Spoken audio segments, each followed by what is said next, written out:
So I'm going to keep reading aloud the book that we were reading in class, Freak the Mighty. You could choose to listen or not. This is optional, but when we're all done with the novel, you could take an AR test on it. I sent your parents an AR link, so I'm going to be posting chapters every couple days. So, and then, yeah, everybody likes to be read to. So the last time we read, Max was down in the basement where he sleeps and at his grandparents' house. And he was having a really weird dream that it was cold out. It's Christmas time. And he felt somebody putting their hand over his mouth. Okay, that's where we are. Chapter 16, A Chip Off the Old Block. Once on the TV, this dude hypnotized a lobster. Maybe you saw it? He touches a lobster and it freezes. It can't move. That's sort of what happens to me when this hand clamps over my mouth. Like I'm paralyzed and my head is empty of all there is in the world. And all there is that big hand and this cool breath like the wind. So, this is where the geezer stuck you, huh? He whispers. Down in the basement, out of sight, out of mind. I still can't see his face. He's this huge shape in the room. Everything changes now, he says. It's time I got to know my own son, who had his mind poisoned against me. He makes me sit up and shushes me to make sure I won't make any noise. Making noise is the last thing I want to do because I don't know whether or not Grim ever bought that gun he mentioned or what might happen to him if he tries to use it. Graham's bad dream about Grim getting shot with his own gun seems pretty real right now. I don't want to be the one that makes it come true. I know what they told you, he says. It's all a big lie, you understand. I never killed anybody, and that's the truth, so help me God. By now, I'm sitting up on the bed, and he's making me put on my clothes, and the weird thing is that none of this is a surprise. Somehow, I always knew this would happen, that he would come for me in the night, that I would wake up to find him there, filling the room, and that I'd feel empty. I'm so weak, I can hardly put my shoes on, like when you wake up and your arm is still asleep and can't hardly make it move. That's what I feel like all over, numb and prickly and as light as a balloon. Like my hand might float up in the air if I let them. This'll be an adventure, he says. You're going to have the time of your life, boy, okay? We're leaving and not a peep out of you. The bulkhead door is open. You can see the stars. Some people think the stars look close enough to touch, but Freak says the sky is like a photograph from a long time ago. It's just some old movie they're showing up there, and lots of the stars are switched off by now. They're already dead. What you're seeing is just a rerun, which makes sense if you think about it. Someday the rerun will come to an end, and we'll see all the stars begin to flick off like a bunch of billion little flames blowing out in the wind. This way, he says, quiet as a mouse. There's snow on the ground. Not a lot, enough to cover the ground. I can tell how cold the air is, but I can't feel it, even without a jacket, which I didn't have time to put on. The cold doesn't matter. Nothing does, really. Not Grim or Graham or the old stars in the sky or Freak or the fair Gwen. They're all just make-believe. This dream I was having from a long time ago, now I'm awake again, and he's still filling the room somehow, even though we're outside. The lights are out at Freak's house, and I'm thinking, the stars clicked off. I don't even know why I'm thinking that. It's like a dead voice in my head or something. We're under a streetlight when he says, let me get a look at ya. He's got these big eyebrows that make it hard to see his eyes, and that's fine. I don't want to see them. Looking at those eyes is asking to have a bad dream. My, he says, checking me out.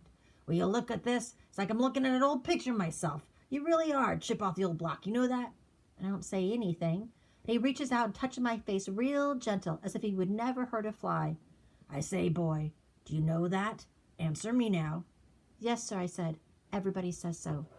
Christmas Eve. You know how many Christmas Eves I've been deprived of my own blood kin? Now, is that fair to do that to a man, lock him up for a crime he never did? He's waiting for me to answer, and I say, no, sir, not fair. That's over and done now, he says. We're starting fresh. Just you and me, boy. That's how it's meant to be.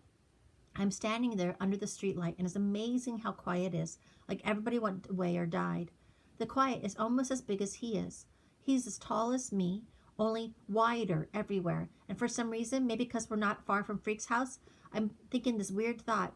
He doesn't need a suit of armor. No, and he doesn't need a horse or a lance or a pledge to a king or the love of a fair lady. He doesn't need anything except what he is. He's everything all rolled into one, and no one can ever beat him, not even the brave Lancelot.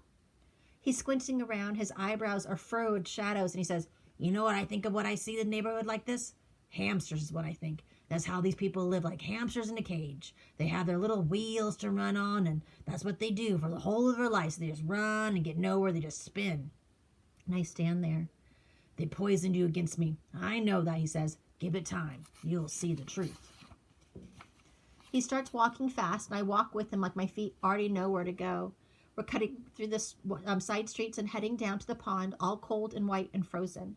Tomorrow morning, a bunch of kids will take their new sleds and skates out there and probably lose their new mittens and scarves and get yelled at by their moms and dads. But tonight, the pond is empty as the moon, as empty as my head.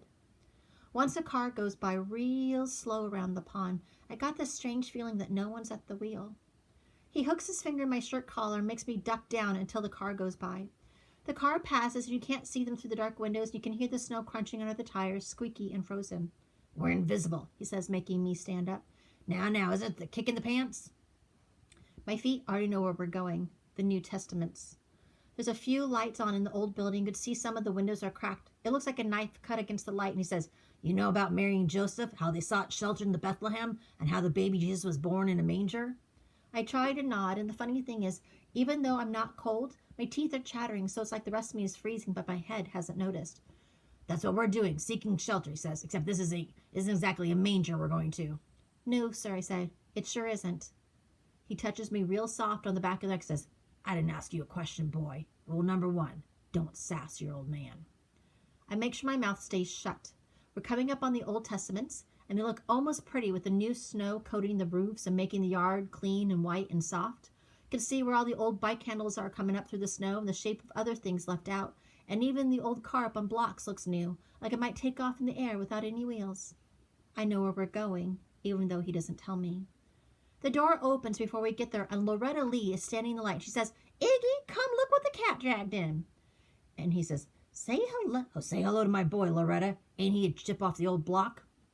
Then we're inside, and Iggy is there bolting the door behind us and closing the shades, and Loretta, she's wearing this real slinky red dress that looks like it might fall off as she sneezes, and she says, mission accomplished. Hey, Kenny, I knew you could do it if anybody could.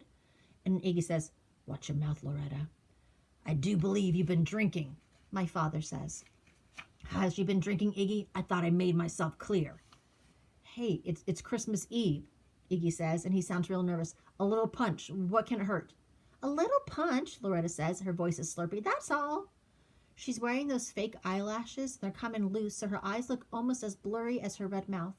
I know because she keeps flapping her eyes at me and smiling so I can see where the lipstick is on her teeth. And Iggy says, she's okay, Kenny. You got my word. Oh, right. Turned over a new leaf. Preacher Kane turned over a new leaf, so there's no drinking for anybody on Christmas Eve, even our own house, where it's just a man's castle. Shush, Iggy says. It makes Loretta sit down on the busted couch where she kind of leans over and waves at me. Wink, wink. Bring me my boy some food, my father says. We've been out in the cold for 8 long years and we're hungry. Aren't we, son? Yes, sir, I say. Iggy goes out into the kitchen to fry up some hamburgers, and we sit there waiting, not saying anything, and Loretta is snuggling up on the couch, passed out with this dreamy look on her face. I eat the greasy hamburger, even though I can hardly stand to swallow, and Iggy is fussing around like it's a big deal having Kenny Kane in the house. It's hard to believe he's the same Iggy who's the boss of the Panheads, this motorcycle gang who strikes fear in the hearts of everybody, including the police. Then Loretta wakes up and stretches like a cat, yawning so you could practically see right down her throat, and she says, I guess I needed that. Then she giggles, hiding her mouth. I guess I need many things. My father wipes his mouth with his folded up paper napkin and ignores her and looks at Iggy and says, you ever do time, you could be a cook. And Iggy gives this nervous, ha ha ha, like, wouldn't that be fun, being a cook in prison? He says, anytime you want, I'll show you the place I told you about. My father stands up. Now is good, he says. He looks right at me. Come on, boy. So, tomorrow read the next chapter.